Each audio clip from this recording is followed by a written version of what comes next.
Quelles sont les villes à suivre, celles qui vont prendre de la valeur pour acquérir une maison? Ah, Alors, bah oui. à prendre de la valeur. Alors, j'ai oui. pas de boule de cristal, Quand même. Olivier. Alors, qu'est-ce qu'on peut dire? On peut dire, il faut revenir sur les fondamentaux. Qu'est-ce que c'est les fondamentaux, surtout pour une maison? C'est en réalité la qualité de vie. C'est ça le plus important. C'est est-ce que j'ai envie d'y habiter? Est-ce que j'ai envie que mes enfants soient scolarisés y habitent? Donc, quels seront les critères? Moi, je dirais que le premier critère le plus important, c'est la desserte. Comment est-ce qu'on accède à cette ville? Transport en commun, ou d'ailleurs, ça peut être des transports individuels, même si l'avenir, on va dire, est plus vers le transport en commun, mais transport en commun, et notamment avec le Grand Paris Express, les futures stations. Donc, s'accède là-dessus. Deuxième élément qui est extrêmement important pour les familles, les écoles, la qualité des écoles. Des collèges, des lycées, mais également des classes préparatoires. C'est important, les classes préparatoires. L'université, on va dire que c'est également extrêmement important, mais souvent, les étudiants, après, ils partent ou ils ont leurs propres critères, ils vont dans une chambre étudiante ou ils sont en colocation. Donc, c'est un petit peu différent sur l'université. C'est vraiment collège, lycée, éventuellement classe préparatoire. Est-ce qu'il y a dans cette commune, dans les communes limitrophes, une bonne offre? Et ça, c'est primordial pour les parents parce qu'on veut tous que ces enfants réussissent et soient heureux dans la vie. Donc, l'école, je suis désolé, c'est un élément primordial et nos clients y pensent beaucoup. Et le troisième élément, c'est le cadre de vie plus général. Alors là, c'est plus subjectif. C'est est-ce que j'ai envie d'y habiter, la qualité de vie, le niveau d'insécurité ou de sécurité, les espaces verts, l'espace. Est-ce qu'il y a beaucoup d'activités qui sont prévues dans cette ville? Vous voyez, par exemple, à Saint-Maur, dans ma commune, c'est un épiphénomène, mais c'est anecdotique. Mais par exemple, la municipalité a mis en place une espèce de championnat de food truck. C'est anecdotique, mais ça plaît aux gens. Ouais. Voilà. Est-ce qu'il y a des activités intellectuelles, culturelles? Est-ce qu'on va s'intéresser à la gastronomie? Est-ce qu'on a un point fort? Voilà. Ça, c'est très important aussi. C'est ce que regardent les clients, en tous les cas. À dire, voilà, moi, l'attractivité générale, voilà, c'est très important. Alors, donner des communes. Alors, on fait des heureux, mais on fait des malheureux. C'est un peu difficile. Moi, je dirais que pour la petite couronne, Champigny-sur-Marne, à mon avis, est une ville qui est une ville en devenir, une ville qui va, je pense, beaucoup s'améliorer, beaucoup se développer. On est proche de Paris, des stations du Grand Paris Express, des prix qui restent relativement maîtrisés. Combien? Pour une maison, disons qu'à Champigny-sur-Marne, on peut trouver une maison à un prix aux alentours de 400 000 €. On peut quand même trouver une maison qui soit tout à fait sympathique et dans laquelle on a envie d'habiter, ce qui reste des prix en petite couronne tout à fait acceptables. Voilà. Et d'ailleurs, les prix n'ont pas énormément évolué parce que, comme vous le savez, Olivier, parce que je sais que vous suivez les chiffres des notaires avec beaucoup d'attention et de façon avec passion et de façon extrêmement régulière, mais c'est vrai que les prix n'ont pas énormément augmenté pour les maisons à Champigny-sur-Marne, alors que dans certaines communes, ils ont explosé littéralement. On a des hausses, par exemple, à Sucy-en-Brie, on a 10% de hausse, par exemple, sur un an de maison. C'est toujours pareil, les 10%, est-ce que ça veut dire, ça y est, c'est maintenant, parce que ça va continuer de progresser, il faut miser sur cette ville, ou alors non, c'est en train de flamber, attendons, c'est peut-être pas le... Moi, je vais vous dire, je considère que il faut avoir une lecture qui est une lecture intelligente et c'est une lecture personnelle. Si on va dans cette ville, qu'on a envie d'y habiter et qu'on en a les moyens, si les prix augmentent, c'est peut-être justement parce qu'elle est sympathique. Donc, je pense qu'il faut continuer à y aller en réalité. Donc, pour moi, effectivement, on peut se dire il y a une hausse de 10%. Est-ce qu'il y a un potentiel de hausse? Moi, je pense que oui. Notamment par exemple pour Sucy, parce que je pense qu'on a des qualités intrinsèques à cette ville. Et donc pour moi, il faut continuer. Il ne faut pas refuser de s'installer en disant les prix ont augmenté de 10%, parce que je pense que... c'est une vague, c'est une dynamique.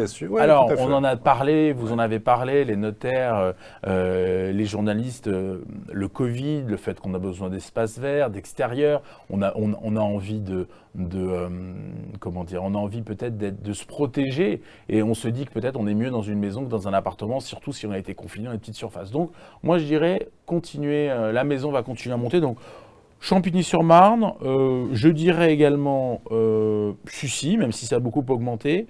On peut également parler de Vitry, on peut également parler d'Aulnay.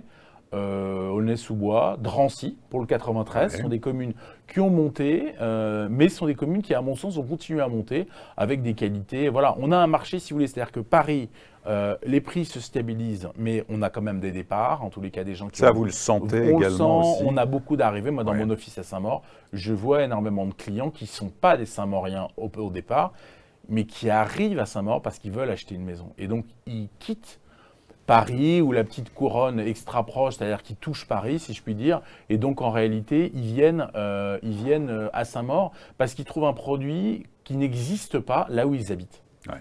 À Paris, à Levallois ou à Neuilly-sur-Seine, pour, je ne sais pas, 800 000 euros, vous ne pouvez pas avoir une maison, c'est pas possible. Ou alors, vraiment, il faut être très chanceux.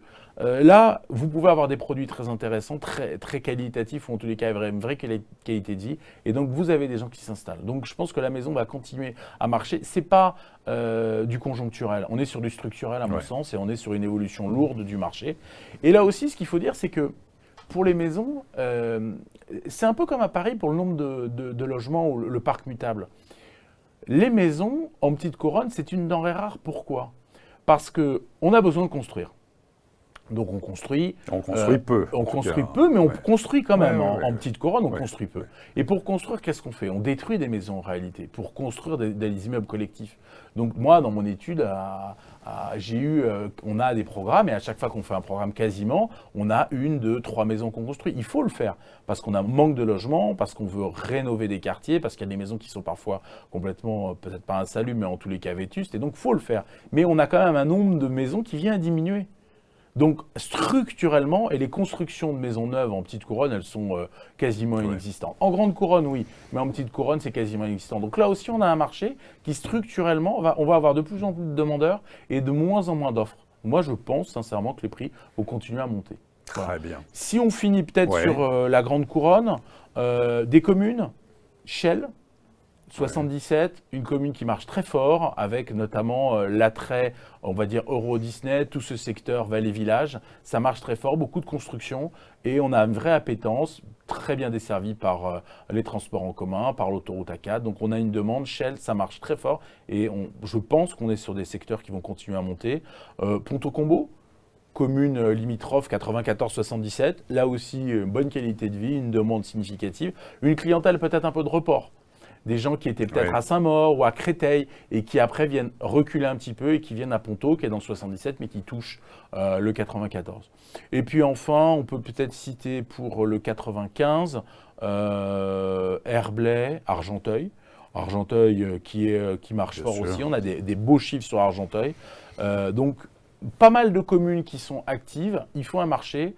Peut-être ce qu'on peut dire aussi, c'est que surtout en petite couronne, on a un marché qui est dur parce que quand vous avez votre maison, vous êtes propriétaire de votre maison en petite couronne, vous vous accrochez un peu à votre maison parce que vous avez peur de ne pas en retrouver une autre.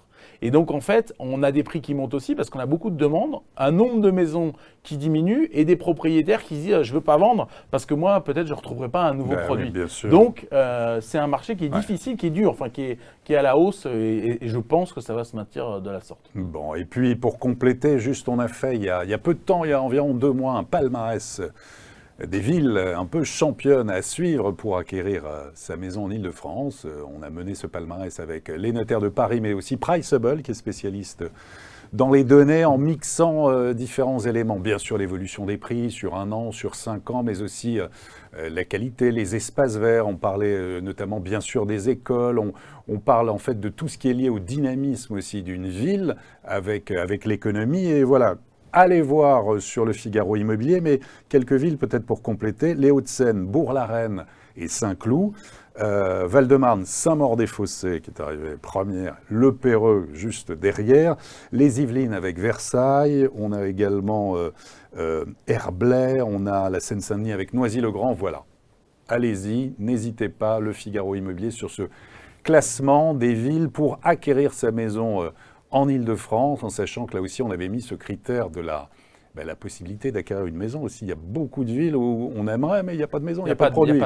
Donc voilà, ça fait partie du classement. Voilà, on a peut-être été un petit peu long, mais très complet, c'est important aussi.